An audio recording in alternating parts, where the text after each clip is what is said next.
ఇక్కడ చాలా ముఖ్యంగా గమనించాల్సింది జ్యోతిష్ శాస్త్రంలో చెప్తారు. అది దాంతోనే కలవాలి. ఆ శాస్త్రాల ఆధారంగానే ఈ జ్యోతిష్యులు ఈ 2 జాతకాల్ని కలిపారు.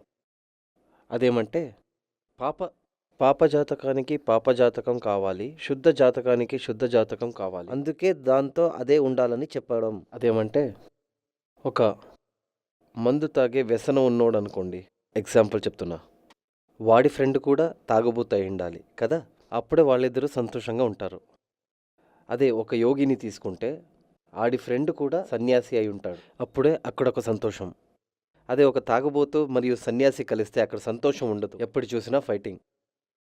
అదేవిధంగా స్త్రీ జాతకం పాప జాతకం అయి ఉంటే అబ్బాయి జాతకం కూడా పాప జాతకం అయి ఉండాలి.